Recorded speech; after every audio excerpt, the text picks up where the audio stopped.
Assalamualaikum warahmatullahi wabarakatuh. Perkenalkan, nama saya Siti Maisaroh dari kelas 6H reguler B, program studi manajemen S1. Pada kesempatan kali ini, saya akan mempresentasikan terkait dengan tugas ujian tengah semester untuk mata kuliah metodologi penelitian dengan pemaparan soal dan jawaban bagian B. Untuk soal nomor 1, bagaimana keterkaitan antara ilmu pengetahuan dan metode penelitian, serta prinsip apa yang membedakan antara metode dan metodologi? Keterkaitan atau hubungan antara ilmu pengetahuan dengan metode penelitian. Ilmu pengetahuan memiliki hubungan yang erat dengan penelitian atau kajian. Ilmu pengetahuan dapat maju dan berkembang karena adanya penelitian, sedangkan cara-cara penelitian dapat berkembang karena adanya pengembangan dalam ilmu pengetahuan. Keduanya mempunyai tugas akhir yang sama, yaitu menunjukkan kebenaran yang disebut kebenaran ilmiah, kebenaran yang diperoleh berdasarkan data empiris, serta dilakukan berdasarkan atau menurut cara atau prosedur ilmiah. Kemudian prinsip yang membedakan antara metode dan metodologi. Dilihat dari segi sifatnya, metode adalah hal yang bersifat khusus. Metode lebih berkaitan dengan teknis saja dari keseluruhan yang dibahas dalam metodologi. Sementara itu, metodologi adalah sesuatu yang bersifat umum. Metodologi merupakan sistem panduan untuk memecahkan persoalan, dengan komponen spesifiknya adalah bentuk, tugas, metode, teknik, dan alat. Kemudian soal nomor 2, jelaskan apa yang melatar belakangi manusia melakukan suatu penelitian, dan paparkan pandangan saudara terhadap konsep penelitian ilmiah dan pendekatan non-ilmiah. Yang melatar belakangi seseorang melakukan penelitian adalah kesadaran keterbatasan pengetahuan, pemahaman dan kemampuan, pemenuhan rasa ingin tahu, dan pemecahan masalah. Konsep dari pendekatan ilmiah dan pendekatan non-ilmiah. Konsep dari pendekatan ilmiah adalah pendekatan yang bersifat disipliner dan merupakan pendekatan ilmu pengetahuan yang fungsional terhadap masalah tertentu. Sedangkan konsep dari pendekatan non-ilmiah adalah pendekatan yang digunakan untuk memecahkan masalah, tetapi dalam pemecahan masalahnya hanya berdasarkan pada pendapat para ahli atau dari para penguasa yang dianggap benar. Lalu soal nomor 3. Jelaskan secara sistematis apa itu ilmu pengetahuan, dan jelaskan pula ciri-ciri dari ilmu pengetahuan.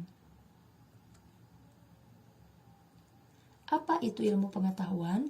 Ilmu pengetahuan merupakan suatu proses pembentukan pengetahuan yang terus-menerus sampai menjelaskan fenomena dan bersumber dari wahyu, hati, dan semesta, sehingga dapat dikaji secara kritis dengan tujuan untuk memahami hakikat, landasan dasar, dan asal-usulnya, sehingga dapat juga memperoleh hasil yang logis. Kemudian ciri-ciri dari ilmu pengetahuan. Pertama, empiris, yaitu berdasarkan proses pengamatan dan percobaan untuk memperoleh pengetahuan. Lalu kedua, sistematis.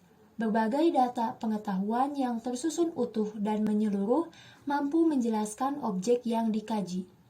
Yang ketiga, objektif, yaitu ilmu pengetahuan yang secara ideal dapat diterima oleh semua pihak dari prasangka perseorangan atau kesukaan pribadi.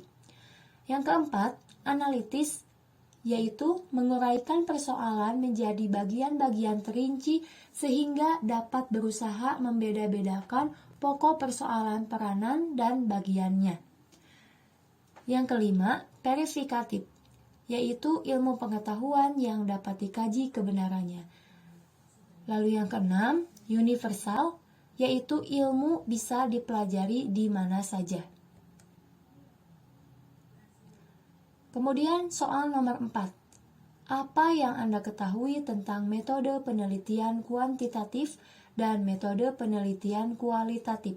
Dan jelaskan komponen apa saja yang ada dalam metode penelitian kuantitatif. Metode penelitian kuantitatif adalah penelitian yang banyak penggunaan angka, mulai dari pengumpulan data, penelitian terhadap data tersebut, serta penafsiran dari hasilnya. Yang selanjutnya, metode penelitian kualitatif adalah penelitian yang bersifat analisis. Proses dan makna lebih ditonjolkan dalam penelitian kualitatif. Landasan teori dimanfaatkan sebagai pemandu agar fokus penelitian sesuai dengan fakta di lapangan. Kemudian komponen-komponen metode penelitian kuantitatif. Yang pertama adalah permasalahan, yaitu pada dasarnya penelitian itu dilakukan dengan tujuan untuk mendapatkan data yang digunakan untuk memecahkan masalah. Untuk itu, setiap penelitian yang akan dilakukan harus selalu berangkat dari masalah. Yang kedua, teori ilmiah. Teori adalah seperangkat konsep definisi dan proposisi yang berfungsi untuk melihat fenomena secara sistematik. Teori dalam penelitian memiliki kegunaan karena semua penelitian bersifat ilmiah. Oleh karena itu, semua peneliti harus berbekal teori. Yang ketiga, variabel. Suatu atribut atau sifat atau nilai dari orang atau kegiatan yang mempunyai variasi tertentu yang ditetapkan oleh peneliti untuk dipelajari dan diambil kesimpulan. Yang keempat, hipotesa. Jawaban yang masih bersifat sementara atau bersifat teoritis. Yang kelima, populasi dan sampel. Populasi merupakan keseluruhan subjek penelitian, sedangkan sampel adalah sebagian atau wakil populasi yang diteliti. Dan yang terakhir adalah data. Segala fakta dan angka yang dapat dijadikan bahan menyusun suatu informasi. Kemudian soal yang berikutnya yaitu suatu penelitian diawali dengan menemukan dan mengidentifikasi suatu permasalahan yang jelas yang juga didukung dengan fakta yang konkret. Apa itu permasalahan dan bagaimana menemukan permasalahan yang baik, serta apa saja yang harus diperhatikan dalam mengidentifikasi masalah itu. Pertama, apa itu permasalahan? Permasalahan merupakan kesenjangan antara harapan dengan kenyataan, antara kebutuhan dengan yang tersedia, dan antara yang seharusnya dengan yang ada. Lalu, bagaimana menemukan permasalahan yang baik? Pertama, masalah harus mengungkapkan suatu hubungan antara dua variabel atau lebih.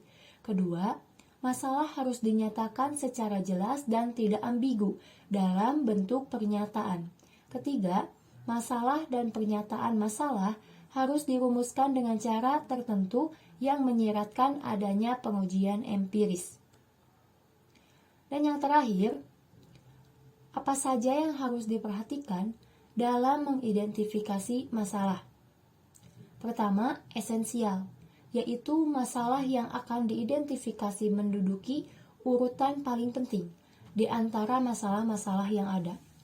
Yang kedua, urgent, yaitu masalah yang akan dipecahkan mendesak untuk dicari penyelesaiannya. Ketiga, manfaat, yaitu masalah mempunyai manfaat apabila dipecahkan. Dicukupkan sekian dari saya. Terima kasih. Wassalamualaikum warahmatullahi wabarakatuh.